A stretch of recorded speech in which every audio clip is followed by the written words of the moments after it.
All right, we back. Goodfellas Sports TV. Let's give a prediction and preview the Miami Heat taking on the Boston Celtics. But first, let's talk about Giannis Antetokounmpo meeting with Milwaukee Bucks ownership, and let's talk about it. So make sure you hit that subscribe button, bell icon button. Check out NBA Talk playlist, NBA 101 playlist for live streams, and I'll still start some live streams pretty soon as we get to the Western Conference Finals, and it won't be games on here every day. It's hard to kind of give a live stream when it's games every day in the afternoon, so it's the best time I can give them. But yeah, let's talk about it. The owner of the Milwaukee Bucks, who I don't know his or her name, says that they tell Giannis is reported they're willing to go into luxury tax to put a team around him to win a championship. They met with him, what they said, for like 3 hours the other day. Personally, I got to know what the plan is. Matter of fact, I can see what the plan is. Once the offseason is official, they push back the draft, and they push back free agency again. So we don't know exactly when it's going to be. I think because they got to come to agreement on a new CBA, collective bargaining agreement. But yeah, if I'm Giannis, I'm looking at him like, I'll wait and see what y'all can do. You know what I'm saying? That's straight up and down. I'm not signing shit right now. Let's see what y'all can do in this offseason to put a team around me. But y'all want to know who the biggest problem is? It ain't that. It's just a team around him. The biggest problem is him and Budenholzer. Budenholzer let Giannis be ball dominant. And how can a motherfucker be ball dominant when he get to the playoffs and he don't have no real skills offensively? All he know how to do is dribble, pro step, euro hop, whatever you want to call it, and get to the lane to score. Now the teams are saying they building a wall. He has not made the adjustment to get a floater. He has not made the adjustment to get a mid-range jumper. He out there with Kyle Korver practicing on threes and ish. He should be practicing on shooting the floater in a mid-range jumper, and then down the line you get the three-pointer. They couldn't build that wall at the three-point line. I'm telling you that right now. You know, if they build that wall right in the paint and you able to hit that little mid-range jumper, Giannis gonna be dangerous. Giannis could get this team to the championship as constructed.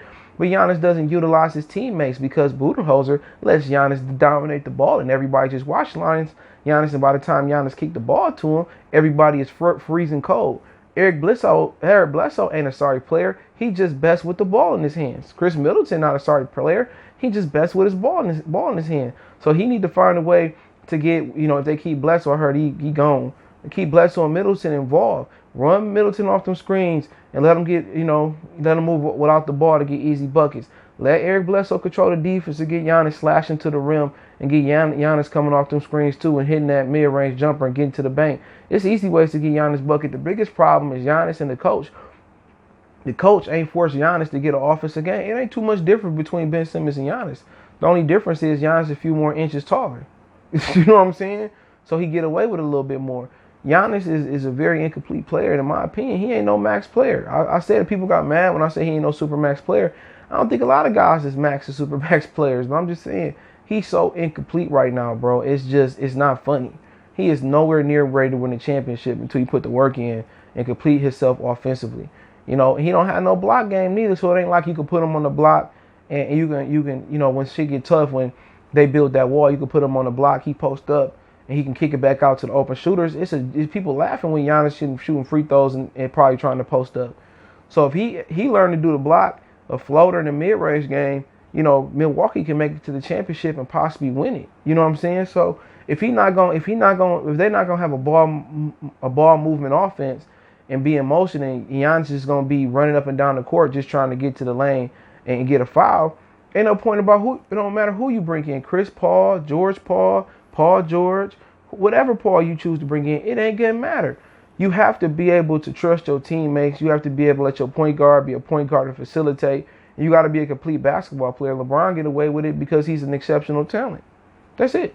LeBron get away with it because LeBron is a beast. LeBron can shoot the mid-range. LeBron can shoot the floater. LeBron can shoot the three-pointer. Giannis is just a poor man's LeBron. I keep saying it. Somebody in the comment section a couple videos ago, whenever it was, said, you said LeBron is a poor man's Giannis. They hear what they want to hear. But I didn't say that, man. But that's just the God honest truth on that, man. So it don't matter who they bring in, bro. Until he learn how to play without the ball and complete himself offensively, Giannis ain't winning shit unless you put him on a super duper team, and that's my opinion on it. So I don't want to be super long on that. So let's move on to the Miami Heat and Boston Celtics prediction. Pretty much saying everybody healthy. Only thing Boston missing is Gordon Hayward. So I don't even know if he's coming back or not. I know he was expected to leave the bubble when he was supposed to have a child. So I know Shooter left the battle came back in, but hey, it is what it is. Hold on. It's top dog water right now, man. I call it Wakanda water, but it's really good. But yeah, I wish they paid me for it too. But yeah, looking at this series, man, to be honest, I like Boston in this series. Boston got an advantage with Bam. Nobody on Boston can handle Bam, in my opinion. But Bam is kind of remind you of the East Coast version of Jokic with defense and athleticism. Bam ain't really a killer. That's the problem. Bam don't have a score mentality. Bam want to facilitate, you know what I'm saying, and do everything else. But if Bam for Miami to win this series, Bam has to be the second leading scorer on this team most nights. You know what I'm saying? No, most nights he might have to be the first. He got the best matchup. There's nothing that Enes Kanter, Tice, and Williams can do with Bam. So I think Bam should be their primary scoring option early on and let Jimmy close it out. So if Bam is aggressive this series, I think Miami can win it fast. To be honest, I could turn the table. Miami can win it in 5 or 6. If Bam is aggressive, they have no matchup for Bam. And that's the problem. Bam got the best matchup for Miami. I think he got the best matchup this series, in my opinion. But if Bam step up and Jimmy keep doing what Jimmy doing, and Goran Dragic keep gonna do what he do. Only issue I have with not picking Miami in this series is that I don't trust Duncan Robinson. I love Tyler Hero. I said he was a beast last year. I wish the Pistons could have got him. He went to Miami Heat right before us, a couple picks before us. But one of my issues with him is I don't think he's ready for the spotlight yet. You know what I'm saying? I know the bubble different. It ain't the animosity. It ain't the electricity in the building. But still, it's a lot on the line. But I just think Miami, they 1 year premature, maybe a couple pieces away. But also what's going to be key for them, can they get points from Kendrick Nunn off the bench? Can they get some bench points from those guys off the bench? And, can Robinson come out shooting, Hero come out hot? That's pretty much going to be the question. I think they got a good chance at winning the series to begin with. But I just need Bam to be aggressive, and I just need to know Robinson and Hero and Nunn can give them something to hit their shots. But looking at Boston, I think they could do a good job on Jimmy with Jaylen Brown. I think that's not a matchup on the floor if, for either one of them. That's who Jimmy Butler do guard. If Jimmy guard Brown, I think Tatum going to get off. If Jimmy grab Tatum, I think Brown going to get off. I think they could use Gordon Hayward as well, too, in this series. But I think those two got a good matchup. I think they do a good job on Jimmy. I think Marcus Smart is able to probably, I don't know. I think I would put him on Kemba Walker, take Kemba Walker out, and I would put Goran Dragic on whoever they start, maybe Duncan Robinson, I can't remember, on them. So I think Boston should win this series, to be honest. It's just my opinion. I just think they match up a lot better. The only matchup they don't favor them, in my opinion, is, Bam. And if Bam Adebayo go dumb this series like he can, I think that could shift it in Miami favor. But for Boston to really kill it, to get it done, Kemba Walker got to show up. If Kemba Walker don't show up, then I think all bets is off. You know what I'm saying? If he got to win the battle between him and Dragic, even if they don't match up each other. If Kemba is able to get him what Kemba can, I think Jaylen Brown and Tatum do a number on Jimmy. I think Smart is able to lock up Hero and Robinson. And I think they're able to do enough to nullify Bam Adebayo. And I think they should win the series in 6 or 7. You know what I'm saying? But if Kemba don't show up, I think they still can win the series because defensively they match up well. But, I think for Kemba not to show up and them still to win, it can happen. But I think they probably going to need Gordon Hayward back. But Kemba, that just shows you the Kevin Love effect. And the Kevin Love effect is a situation where a dude get numbers on a bad team, it ain't no pressure, he can freely score. But as soon as you put him in a championship situation or a contender situation, they don't show up. So is it the injury with Kemba, or is just Kemba not that good? He just was free-flowing in Charlotte because there wasn't no pressure on him. It's looking like that. So if Kemba want to redeem himself for what's been going on in this playoffs, if Kemba show up this series, it's going to be 5 games. If Kemba don't show up, it could be Miami in 6, Miami in 7. But I think if Kemba show up enough, it's Miami. It's going to be a Boston in 5. But if it goes the way it's been going, where Kemba might pop his head in every now and again, I like Miami in 6. I like Boston in 6 and 7. So I'm gonna like Boston in. I'm gonna say 6. So I'm gonna say 6. I like Boston in 6 to win this series and go down to the finals. How do they match up with the Clippers or the Nuggets? Jokic is gonna kill them if they play the Nuggets. So That's a bad matchup, but I think they can defend the perimeter and they can nullify that. So I think that'll probably be in Boston. That'll probably be the best series for the fans. Two teams that they didn't think gonna be there. And I think it's a toss up.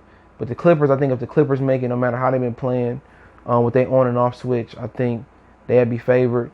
But really, I think it really comes down to Paul George and Kawhi Leonard versus Jaylen Brown and Jason Tatum. And I think Marcus Smart was, it's just like the X factor. I think they could beat the Clippers, but I favor the Clippers. The Lakers got a hell of an advantage with Anthony Davis in the middle.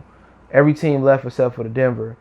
Lakers got advantage with Anthony Davis in the middle, but he don't play like a big guy, and that's the issue with them. He don't play big. If he play big and dominate the paint, they probably gonna be able to beat everybody that's left damn near. But if he don't play big and he play like he did versus Houston, like he known to do, everybody got a chance. I think Boston got enough bodies with Tyson, Kanter, and Williams to nullify him. And then it would have boiled down to, can they handle LeBron? How much juice LeBron got coming out the Western Conference Finals is the question. So for Boston, just assuming they win, I think in difficulty it's probably gonna be the Lakers because of Davis, the Nuggets, then the Clippers. I think, just my opinion. I just think the Clippers are just on and off again, switching. I just think the middle is their weakness, and the middle is Boston weakness. And I think it just boiled down to Pandemic P. I trust Brown and Tatum and Smart over Pandemic P. Just think Kawhi getting ran down, not getting enough help. So, if Miami win it, their best matchup is probably going to be Denver. I think they can beat Denver. Their hardest matchup is probably going to be the Clippers. The easiest for them, you sound funny, it's going to be the Lakers. Because I think Jimmy can hold down LeBron enough. That's why. But it's kind of a style to make matchups. But it's just my opinion. Let me know what you guys think. So I got Boston beating Miami in 6. So we'll see what happens with Denver tomorrow night in game 1, 6:30 p.m. Eastern Standard Time between Boston and Celtics. Boston Celtics and the Miami Heat. So I appreciate y'all for tapping in. Don't forget you can find me on Facebook, Instagram, Twitter. We also got a Facebook group. All those links in the description. If you have a business question, inquiry, sponsorship, video request, or you just want to chop it up, or a YouTube question, hit me up. Twitter's the fastest way to IG and Facebook. Want to make a donation? Cash App, CJ Good 313. PayPal link in the description. Appreciate the love, support. One time for the one time. It's your boy CJ Goodfellow. We gone.